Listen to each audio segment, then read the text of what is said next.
exposed over hurdles, and Anthony, in the case of Limerick Leader, coming back over hurdles after running in a couple of chases. Thanks, Gordon. I thought the pace might be interesting in here as well, because there doesn't look to be a massive amount on what we've seen so far.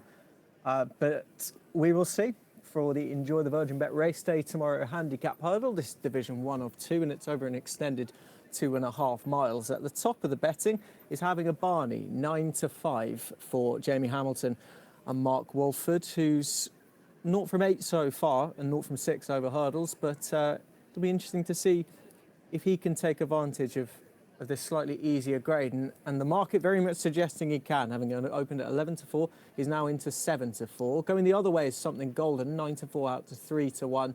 And Limerick Leader also a drifter as it stands, 4 to 1 out to 5 to 1, at least from the opening prices. Having opened at 4 to 1 is now a point bigger. 7 to 1 Did Dancer, Top Cappy Star 8 to 1. Hungry Tiger 11s, Penthouse Poppet 28 to 1. And Robert Johnson unconsidered at the moment, 20 to 1 out to 33 to 1. 5 non-runners have left the field of 8 to contest this. Having a Barney just out to 15 to 8 now, back into 7 to 4. Every time you do that, Gordon, it makes a mug of you. But Having a Barney is at the top of the market, 7 to 4 as it stands. Yeah, well supported favourite, although we've got changes obviously because of the non-runners. In the case of this race, Mount South would have been one of the market principles. I mentioned earlier on about Messrs Walford and Hamilton looking forward to Cheltenham. They of course will be represented in the Ultima Handicap Chase on Tuesday, the opening day with Inti Overdrive. What an exciting prospect he is, and we've seen plenty of him actually north of the border at places such as Kelso. So we look forward to seeing him having his first ride at the Cheltenham Festival, Jamie Hamilton, on a course of which he was successful on that horse in the Roland Merrick at Wetherby over Christmas. Just getting the leg up now, that's Craig Nicholl aboard the Limerick Leader. As I say, the jockeys are just saying it has tightened up a bit. Ground can be like that. I mean, I know they haven't had a lot of rain here anyway, but when you get a bit of frost, it just tends to just tighten things up a little bit. And bear in mind that this course has been completely covered since the beginning of the week, since Monday into Tuesday until this morning, with the threat of frost. And we earlier on heard from Graham Anderson. I mean, there were -4s and -5s here during the week, and then if that weren't enough, there was the threat of that yellow warning for snow, which in the end proved to be unfounded because the band of snow actually ended up being further south from here at Ayr. But the big worry would have been, of course, if it had snowed on top of the frost covers, then today's meeting would not have survived because they couldn't have simply pulled up those covers. And the other thing that we forget is the investment for these frost covers. It's thousands of pounds, and that's not just talking about the manpower. And you can see the frost covers that have been ripped up and just discarded by the side of the course. They've only got one use. I think some of the more expensive ones you can use again, but basically these are cut up and rolled up and tossed aside for I think they can actually get they can rehash them and they can reuse them as other things. And races 2, 3, 4 and 5 at Ayr, incidentally, with that abandonment of Leicester, these 4 races here are going to be 5 minutes late off. So this 2 o'clock is going to be off at 2:05. The 2:35 is going to be off at 2:40, and all the way through. So that will be right through to race 5, the 3:45, which will be delayed by 5 minutes to 3:50. So there is Having a Barney then, making his way down to the start. Mark Wolford, I think I saw Mark here this afternoon. Having a Barney came from some way off the pace actually to finish third at Wetherby last time on soft ground. Still a lightly raced type of horse as well. He was racing there off a mark of 80. He's got the same mark of 80 here this afternoon, Having a Barney. He's got the expert assistance of Jamie Hamilton in the saddle. Before that, he was coming back after wind surgery. I mentioned that run at Market Raisin on Boxing Day. He was beaten over 18 lengths on that occasion. That was over 2.5 miles as well, but definitely a step in the right direction with that Wetherby effort just about 5 weeks ago. Of the others in the race then, I think Limerick Leader is a fascinating contender. As I mentioned, there was a couple of moderate runs over fences at Musselburgh in January and February. In early January, finishing 6 lengths behind Arthur's Key, who was winning again under the penalty.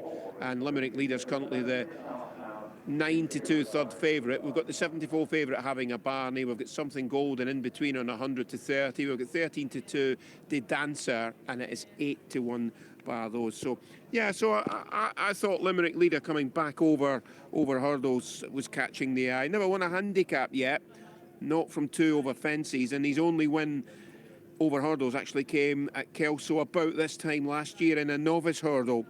I don't know what went wrong in those 2 runs, particularly the last one. So they've quickly decided to go back over hurdles this afternoon. It was a better run in early January over fences at Musselburgh on soft ground over 2 miles, but then stepped up to 2.5. He was sent off favourite, and he was prominent for a while, but he was outpaced shortly after turning in, and he was beaten some way. And as I say, there wasn't any explanation for that below par effort. Something Golden for Ian Jardine and Dylan Johnson, nicely bred type. Cotton Vale was a 2.5 mile hurdle winner, so I think there's every suggestion that the step up here to 2.5 miles will be a positive way of thinking. He's dropped 3 pounds since coming from off the pace to take third in the closing stages last time at Newcastle, so certainly bred to get the extra furlong and a bit this afternoon. Nearly 2 furlongs further to go for Ian Jardine trained Something Golden, ridden by Dylan Johnson, incidentally, who is a stable conditional with Rose Dobbin, who's represented in this race with Limerick Leader. So this is the first of the races then that are going to be delayed by 5 minutes here this afternoon. Flag is raised, so let's go back up to Ian. They're making their way to the starting tape, a little way from it at the moment. They'll jump 11 on the way round in here. They start just in the other side of the first flight in the back straight, so 2 on the far side this circuit to take. And they're off. A race away then with the black and yellow of De Dancer, the first of them to have the lead here with about a 1.5 length advantage. A rather strong pulling Hungry Tiger though. Green jacket, yellow sleeves. He won the Best Turned Out award. It's close already to this leader. Penthouse Poppet, yellow sleeves on a red jacket, is at the rear in company with the dark blue of Something Golden as they approach then the first of the 11 flights of hurdles they'll be taking. At it, all over okay. Close up behind the leaders in pink, Limerick Leader. Red sleeves, Robert Johnson on a white jacket, and wide of those is Top Carpy, the nose-banded Top Carpy Star. Having a Barney is next as they come to number 2, and then Something Golden, dark jacket, the orange sleeves, and Penthouse Poppet continues to be at the rear of the field, not perhaps as fluent as some of the rivals ahead of her at the first couple of flights, but they leave the back straight for the first time, no more than 10 lengths first to last. And De Dancer leading by around about a length. Hungry Tiger, second place. Third, pretty close. Pink and black jacket on the rails is Limerick Leader.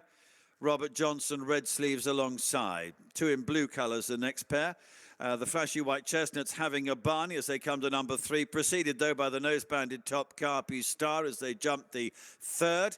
Penthouse Poppet warming up. She landed level with Something Golden. There's another flashy chestnut, and this in dark blue and orange colours towards the rear of the field. Moving on to number 4, and De Dancer continues to lead. Off to the left for the noseband is Hungry Tiger. That's the leading pair. Robert Johnson, red sleeves, is still just about level with Limerick Leader as they head down to number 5. Having a Barney, Top Carpy Star, and Something Golden behind those. Penthouse Poppet still just at the rear of the field. So a circuit to go now. De Dancer, black and yellow colours. Theo Gillard leading almost 2 lengths ahead. Jonathan Bewley on Hungry Tiger, just about in second. Then Craig Nicola, pink jacket on Limerick Leader, very narrowly in third place out of Joe Williamson in white, blue and red on Robert Johnson. Behind these, nose-banded Top Carpy Star, Peter Kavanagh, widest on the course, about 5th at the moment. Jamie Hamilton having a Barney against the running rail. Orange sleeves for Dylan Johnson on Something Golden. Brian Hughes, red, yellow and white combination on Penthouse Poppet. continues to be at the rear of the field. But they continue to be well bunched as they level up into the far straight dome with 6 more flights of hurdles to take. And it's still De Dancer in front by around about a length to Hungry Tiger. Limerick leader a length further behind those, narrowly in front of Robert Johnson, who was out-jumped there by Top Carpi Star, taking that flight of hurdles. Midway down the back straight behind those is Something Golden, who's up round the outside of Having a Barney, and Penthouse Poppet continues to be 2-3 lengths behind those, but there's still no more than 10 lengths first to last. They've got 5 more to jump from here. De Dancer to Hungry Tiger. This is the leading pair, and Hungry Tiger a bit better than De Dancer there. Robert Johnson made a right hash of it, has dropped quite a few places. Top Carpi Star and Limerick leader now 3rd and 4th, and Having a Barn is taken 5th. Something Golden behind those, then Robert Johnson, and then comes Penthouse Poppet. They take now 4 from the finish. The last over in the back straight. Robert Johnson jumping awkwardly at that one. Penthouse Poppet has gone past him. The lead is still with De Dancer by a length. To Hungry Tiger has always been in pursuit in 2nd. Limerick leader, the Pink Jacket's gone okay, shows in 3rd. It's only a length and a half off the leader. Then Top Carpi Star. Behind these Having a Barney. Then ridden along is Something Golden in the dark blue and orange colours, and these have now pulled clear from Penthouse Poppet as they move into the straight. Coming up very quickly now as they level up to the 3rd last. De Dancer still has the advantage there, and has got a lead of a couple of lengths.